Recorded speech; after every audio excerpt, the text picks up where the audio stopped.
Assalamualaikum. Welcome to the first video and first topic from Journal Science Class 6.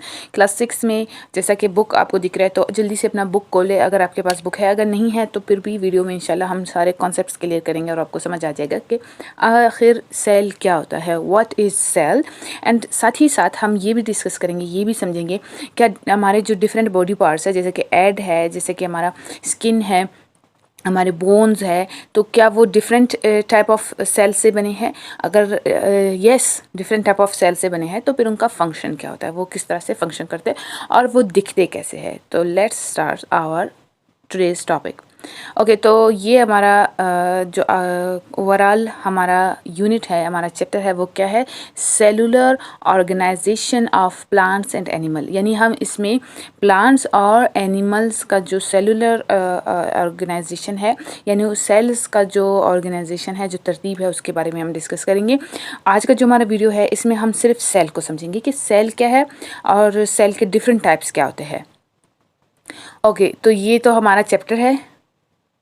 सबसे पहले है cell. हम क्या करेंगे, इसको पहले रीड करेंगे इंग्लिश में and then we will discuss it in Urdu language. पहले हम इसको इंग्लिश में पढ़ेंगे और फिर हम इसे उर्दू लैंग्वेज में डिस्कस करेंगे ताकि आपको समझ आ जाए, क्योंकि मेजॉरिटी स्टूडेंट्स को उर्दू समझ आती है। तो उर्दू में हम इसको समझेंगे कि कॉन्सेप्ट क्या है, असल में हमें क्या समझना है। हमें समझना है कि ये चीज़ क्या है, चीज़ की समझ हमें डालनी है एक। और दूसरी बात जो है, इसके जो डिफ़िकल्ट वर्ड्स है उनके मीनिंग्स हम डिस्कशन के बाद मैं आपको बताऊँगी, ताकि आपका साथ साथ में जो इंग्लिश है वो भी इम्प्रूव हो। आपको एग्ज़ाम में जो अपना पेपर लिखना है वो इंग्लिश में ही लिखना है, तो वो उसमें आपको इम्प्रूवमेंट हो। और इसी के साथ साथ ये भी बताती चलूँ कि कुछ स्टूडेंट्स कहते हैं कि उर्दू में पढ़ा है, उर्दू में पढ़ा है। डियर ऑल स्टूडेंट्स, अब क्या हो रहा है, अब जो बलूचिस्तान बोर्ड का जो ओवरऑल सिलेबस है वो चेंज हो रहा है, वो इंग्लिश की तरफ आ रहा है। वो गवर्नमेंट स्कूल्स में भी इंग्लिश की तरफ आ रहा है, प्राइवेट्स में तो पहले से इंग्लिश की तरफ था। तो आपने इंग्लिश को अडॉप्ट करना है, आपने इंग्लिश सीखना है। आपका डे टू डे लाइफ में ये इंग्लिश बहुत ज़्यादा आ रहा है। तो ये आपके जनरल साइंस में, ज्योग्राफी में और बाकी सब्जेक्ट्स में भी आ चुका है। तो आप इसको समझिए, इन वीडियोज़ के ज़रिए आप इसको जितना बेहतर समझेंगे उतना आपके लिए आगे चल के आसानी होगी। और ख़ासकर वो स्टूडेंट्स जो मेडिकल या इंजीनियरिंग में जाना चाहते हैं उनको मैं बताती चलूँ कि आगे आपने सब कुछ इंग्लिश में पढ़ना है। अगर आप अपना फ्यूचर इस तरह से देख रहे हैं कि आप किसी भी फील्ड में जाएंगे तो आपको सब कुछ इंग्लिश में ही पढ़ना है। तो अभी से ही आप इंग्लिश को समझे, इसको एक्सेप्ट करें। ओके, तो let's start. Cell. If we look at the structure or composition of houses, we will observe that these are made of bricks or cement blocks.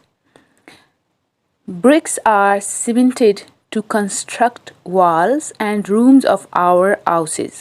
We can say that brick is the basic structural unit of our houses. Similarly, the basic structural as well as functional unit of living bodies, animals and plants is called cell. Cell of living things is so small live unit that we need a microscope to see it. The body of a mature animal or plant consists of numerous cells. Cells in living bodies have different shapes and size and they perform different functions. Okay, so यहाँ पे आपको different type of sales भी दिख रहे हैं and उनके name भी है। तो पहले जो हमने पैराग्राफ पढ़ा था उसको मैं आपको समझा दूँ एंड देन फिर मैं आपको ये जो डिफरेंट टाइप ऑफ सेल्स है with their name and structure ये भी समझाऊंगी। तो कम बैक। ओके, तो यहाँ पे हमारे पास क्या है, यहाँ पे हमें सीखने को मिलता है कि अगर हम घरों के ढांचे या साख्त को देखें तो हम देखेंगे कि ये ईंट और सीमेंट से बने हैं एज़ यूजुअल, जैसा कि स्क्रीन पे आप देख रहे हैं। और हमने अपने आम जिंदगी में भी देखा है कि जो दीवार है, जो घर है, वो सब ईंट और सीमेंट से ही बनते हुए भी देखा है कि और किसी ने कहीं ना कहीं कोई ना कोई मकान, आपने स्कूल में कोई नया क्लासरूम बनते हुए देखा है या फिर अपने घर में या पड़ोस में कहीं ना कहीं मकान बनते हुए देखा है। तो आपको पता है कि वो ईंट और सीमेंट से बनते हैं। ओके, हमारे घरों के दीवार और कमरे ईंट और सीमेंट को मिलाकर बनाए जाते हैं। हम कह सकते हैं कि ईंट हमारे घरों की बुनियादी इकाई है। अब हम ये ऐसा है कि या तो ईंट के ब्रिक्स होंगे, ठीक है। ईंट दो तरह के होते हैं, एक आप जो ब्लॉक अक्सर लोगों ने सुना होगा सीमेंट के बने हुए ब्लॉक होते हैं, और एक ईंट होता है जो मिट्टी को पका के फिर उसका ईंट बनाते हैं। पहले मिट्टी का बनाते हैं, फिर उसको आग में पकाते हैं, एंड देन उसे हम घरों में इस्तेमाल करते हैं। तो चाहे सीमेंट ब्लॉक हो चाहे सिंपल ब्लॉक हो, दोनों को सीमेंट, बीच में सीमेंट डाल के, यानी एक ब्लॉक रखेंगे उसके ऊपर सीमेंट डालेंगे और फिर दूसरा ब्लॉक रखेंगे, तो इस तरह से एक ब्लॉक दूसरे ब्लॉक से सीमेंट के ज़रिए जुड़ जाएगा, चिपक जाएगा। तो ये हम कह सकते हैं कि सिर्फ सीमेंट नहीं, जो ब्लॉक है वो बुनियादी इकाई, यानी ब्लॉक होगा उसको हम सीमेंट से जोड़ेंगे तब जाके दीवार बनेगा या कमरा बनेगा, वैसे नहीं बनता। इसी तरह जिंदा अजसाम, जानवर और पौधों की बुनियादी इकाई के साथ साथ फ़हाली इकाई को सेल या फिर उर्दू में से खुलिया कहते हैं। इंग्लिश में सेल, उर्दू में खुलिया कहते हैं। जानदार चीज़ों की सेल या खुलिया एक बहुत ही छोटी सी जिंदा इकाई है जिसको देखने के लिए हमें खुर्दबीन, माइक्रोस्कोप खुर्दबीन की ज़रूरत होती है। एक मुकम्मल जानवर या पौधे की जिस्म लातादाद सेल्स या लातादाद खुलियों का मरकब होता है। न्यूमरस सेल्स, लातादाद, यानी हम उनको काउंट नहीं कर सकते क्योंकि इतना बड़ा जिस्म है, तो जिस्म का हर हिस्से में बहुत सारे छोटे छोटे से सेल होते हैं। वो छोटे छोटे सेल मिलके आपका स्किन बनाते हैं, आपके नेल्स बनाते हैं, आपके दांत बनाते हैं, आपके आंखें बनाते हैं, बाल बनाते हैं, तो वो आप उनको काउंट नहीं कर सकते, लातादाद है। तो जानदार कोई भी जानवर, अच्छा जानवर में इंसान भी आते हैं, ओके, और पौधों में सब आते हैं, छोटे से छोटा पौधा और बड़े से बड़ा दरख्त, सब कुछ उसमें आता है। तो वो क्या, उनके जो जिस्म है, उनके जिस्म किससे बनते हैं, लातादाद सेल से। यानी जिस तरह से ईंट के ऊपर ईंट रख के दीवार बनती है, इसी तरह से सेल के ऊपर सेल रख के एक जानदार पौधा हो या फिर जानवर हो, उसके बॉडी बनता है। जिंदा अजसाम में मौजूद सेल्स या खुलियों की शक्ल और जसामत मुख्तलिफ होती है और वो मुख्तलिफ काम सर अंजाम देते हैं। जैसा कि आप स्क्रीन पे देख रहे हैं कि हमारे जो बॉडी है, ह्यूमन बॉडी है, उसके अंदर मौजूद सेल्स डिफरेंट होते हैं। अब उन सेल्स के टाइप और उनके फंक्शन को भी हम समझेंगे, लेकिन यहाँ पे आपको पता होना चाहिए कि वो डिफरेंट होते हैं, वो शेप में भी डिफरेंट होते हैं, शक्ल में भी मुख्तलिफ होते हैं और काम भी उनका मुख्तलिफ होता है, वो एक जैसा काम नहीं करते।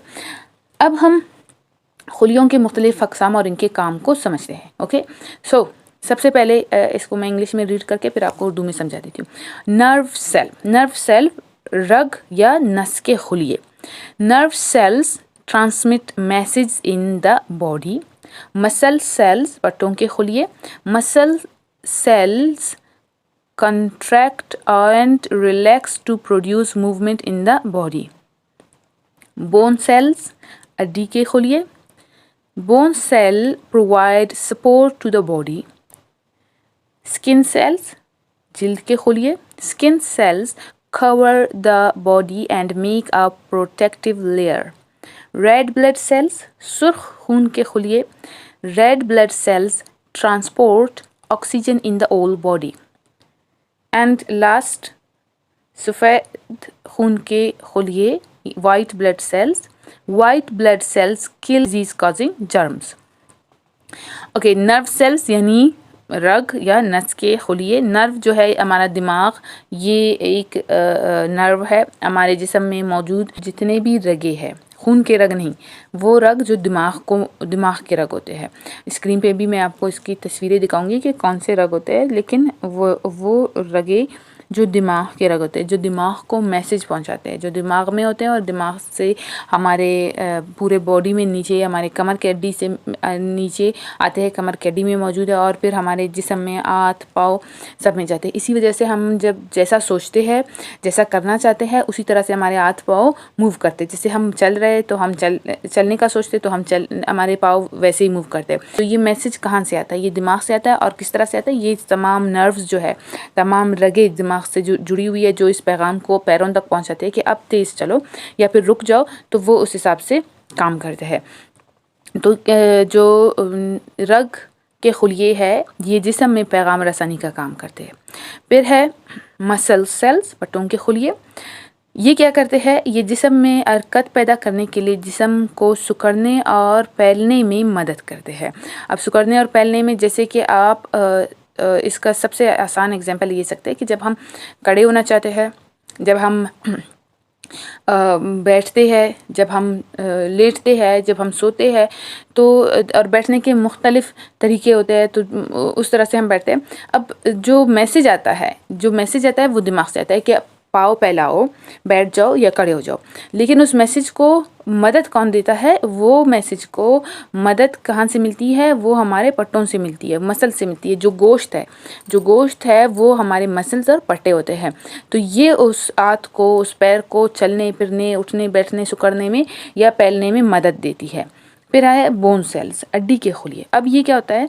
ये जिस्म को सहारा देते हैं। अगर हड्डी हमारे जिस्म से निकल जाए तो हमारे मसल्स और हमारे नर्व्स ये कोई काम नहीं कर सकते, ये हिल नहीं सकते। क्यों? क्योंकि हम एक बोरी की तरह हो जाएंगे। अब जब वहाँ पे हड्डी होगी तो वो स्ट्रक्चर देगा, वो उसको एक सपोर्ट देगा। वो अब जैसे आपने देखा होगा कि मसल्स है, नर्व्स भी है, लेकिन हड्डी टूट गई, अब हम चल नहीं सकते। क्यों? क्योंकि वो सपोर्ट जो हड्डी से मिलती है, जो मजबूती मिलती है जिस्म को, वो नहीं बन पाती। तो इस वजह से फिर जो नर्व्स है और जो मसल्स है वो अपना काम सही से नहीं कर पाते। नेक्स्ट हमारे पास है स्किन सेल्स, जिल्द के खुलिये। ये जिस्म को डांपते हैं और जिस्म को हिफाजती तय मुहैया करते हैं। अगर हमारे जिस्म पर ये स्किन, ये जिल्द ना होती तो हमारे जो मसल्स है, हमारे जो नर्व्स है, वो दूर से नज़र आते। जब वो दूर से नज़र आते तो वो महफूज नहीं होते, वो आवाज़ उनको लगती, जरासीम लगती, मिट्टी लगती। अब अगर आपके हाथ पे मिट्टी लगती तो आप उसको साफ़ कर देते हो, तो स्किन से वो साफ़ होता है, लेकिन मसल से वो नहीं होते। फिर आता है हमारे पास रेड ब्लड सेल्स, सुर्ख खून के खुलिये। ये तमाम जिस्म में ऑक्सीजन के नकल और अमल का काम सरंजाम देते हैं। अब जो ऑक्सीजन हम अपने सांस लेते हैं, ऑक्सीजन लेते हैं, ये ऑक्सीजन हमारे फेफड़ों में जाता है और फेफड़ों से फिर ये हमारे खून में शामिल होती है। फिर ये खून जो है, इस खून में रेड सेल्स भी है और इसमें वाइट सेल्स भी है। तो ये क्या कहता है? जो रेड ब्लड सेल है, अब ये जो खून है इसमें ये सिर्फ रेड ब्लड सेल का बना नहीं है, इसमें रेड ब्लड सेल्स भी है, इसमें वाइट ब्लड सेल्स भी है और इसमें प्लेटलेट्स भी है। यहाँ पे प्लेटलेट्स को डिस्कस नहीं किया गया है, लेकिन रेड ब्लड सेल क्या करता है? वो हमारे जिस्म को ऑक्सीजन देता है। अगर हमारे जिस्म के किसी भी हिस्से को ऑक्सीजन नहीं मिला तो वो हिस्सा मर जाता है। तो रेड ब्लड सेल उसी काम को सरंजाम देता है। 24 घंटे वो खून फेफड़ों से ऑक्सीजन लेकर फिर हमारे पूरे जिस्म को, फेफड़ों को और बाकी सब हिस्सों को ऑक्सीजन मुहैया करता है। उसके बाद है white blood cells. White blood cells क्या करते हैं? ये जिस्म में बीमारियां पैदा करने वाले जरासीम का खात्मा करते हैं। तो जल्दी से ठीक करने में, बीमारियों से लड़ने में कौन से सेल्स हेल्प करते हैं इंसान को? वाइट ब्लड सेल्स हेल्प करते हैं। तो ये थे different type of cells in a human body. इसके अलावा भी बहुत ज़्यादा टाइप्स ऑफ सेल्स है, क्योंकि हमारे बॉडी में डिफरेंट पार्ट्स हैं और छोटी से छोटी और बड़े से बड़े जो बॉडी पार्ट्स है वो सेल्स से ही बने हैं। तो यहाँ पे बेसिक जो सेल्स है उन्हें डिस्कस किया गया है और हमने इनको समझा भी कि ये काम कैसे करते हैं विद एग्जांपल्स। अब हम आते हैं डिफ़िकल्ट वर्ड्स एंड मीनिंग। तो ये हमारे पास है observe, composition, structure, consists, numerous and mature. ये इन वर्ड्स के उर्दू मीनिंग्स है। ये इसलिए मैंने आपके साथ वर्ड्स एंड मीनिंग डिस्कस करती हूँ ताकि आपको क्लियर हो कि किस वर्ड का क्या मतलब है और आगे चल के आप इनको यूज़ कर सकें। और टीचर्स, अगर आप ये वीडियो देख रहे हैं तो काइंडली बच्चों को जो ओवरऑल पैराग्राफ है उसके उर्दू ट्रांसलेशन को रट्टा लगाने पर मजबूर ना करें और ना ही वर्ड्स मीनिंग को रट्टा लगाने पर मजबूर करें। उनको कॉन्सेप्ट्स दे, उनको इन वर्ड्स को यूज़ करने पर, इनके सेंटेंस बनाने के लिए कहे। ओवरऑल जो आपको बच्चे को एक कॉन्सेप्ट देना है, समझाना है कि ये क्या चीज़ है और कैसे काम करता है। अब टाइप्स ऑफ सेल्स है वो याद कर सकते हैं, वो याद करना चाहिए। सेल किस तरह से काम करता है, सेल का जो बेसिक यूनिट है, तो ये चीज़ें बच्चों को याद करवाए और उनको समझाए। बाकी जो वर्ड मीनिंग्स हैं इनको रट्टा लगवाना या फिर जो ओवरऑल पैराग्राफ है, इंग्लिश पैराग्राफ, उसको रटना और फिर उस रटे हुए इंग्लिश पैराग्राफ की उर्दू को ट्रांसलेशन को रटना, ये गलत है। इससे बच्चों की डेवलपमेंट नहीं होती, इससे वो सीखते नहीं हैं, इससे ये जो सब्जेक्ट है ये बोझ बन जाता है। तो कोशिश करें इस तरह के काम ना करें। ओके, नेक्स्ट है सिमिलरली यूनिट, स्ट्रक्चरल यूनिट। अब देखो यूनिट इकाई को कहते हैं एंड स्ट्रक्चरल यूनिट साख्ती यूनिट या साख्ती इकाई को कहते हैं, ठीक है। साख्त का जो इकाई है उसे स्ट्रक्चरल यूनिट कहते हैं। तो यूनिट एक वर्ड है एंड स्ट्रक्चरल यूनिट मिल के एक मीनिंग देती है, एक वर्ड बन जाती है, अलग अलग मतलब नहीं निकलता इसका।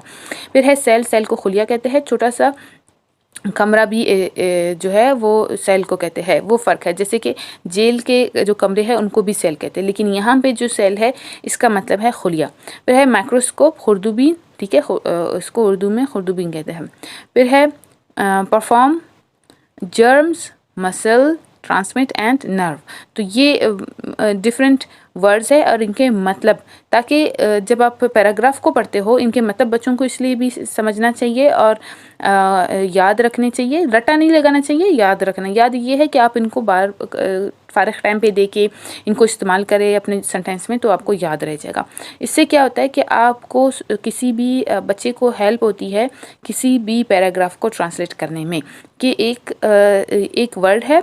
अब जैसे कि यहाँ पे हमने सेल को डिस्कस किया था, तो इसका मतलब खुलिया भी था और इसका मतलब छोटा सा कमरा भी था। तो यहाँ पे उसका क्या मतलब हम लेंगे? अगर जेल के बारे में बात हो रही है या किसी घर के बारे में बात हो रही है तब हम उसका मतलब छोटा कमरा लेंगे, लेकिन अगर साइंटिफिकली बात हो रही है तब हम छोटा सा कमरा नहीं लेंगे, तब हम उसका मतलब खुलिया लेंगे। तो इस तरह से वर्ड्स की मीनिंग्स पता हो तो उनके यूजेज और उनको पैराग्राफ को ट्रांसलेट करने में हेल्प होती है। फिर है disease, transport, protective, skin, bone, relax. अब देखिए इनके मुख्तलिफ मतलब होते हैं। डिजीज़ का बीमारी, मर्ज़, अलामत, आलात, ठीक है। तो ये अब कहाँ पे किस मतलब को हम ले सकते हैं वो जब हम किसी भी पैराग्राफ को ट्रांसलेट कर रहे होते हैं तो उस हिसाब से हमें मतलब पता होना चाहिए, मतलब को हमें देखना चाहिए। नेक्स्ट है contract, elaborate, live unit and functional unit. अब देखिए लाइव का मतलब बराह रास्त भी होता है, जैसे कि यूट्यूब पे लाइव आना या लाइव ख़बरें चलना, लेकिन यहाँ पे लाइव यूनिट का मतलब जिंदा इकाई, लाइव जिंदा को भी कहते हैं। ओके एंड फंक्शनल यूनिट फ़हाली, जो ज़ेरे इस्तेमाल, जो काम कर रहा है, फ़हाल है, रुका नहीं है, उस यूनिट को, इकाई को फंक्शनल यूनिट कहते हैं। यानी स्ट्रक्चरल तो साख्ती यूनिट हो गया और साथ ही साथ फंक्शनल यूनिट यानी फ़हाली इकाई का, एक तो सख्त बनता है और एक उसको काम में लाने वाला इकाई भी सेम, जैसे कि हमने पैराग्राफ में देखा और समझा भी। Thank you for listening.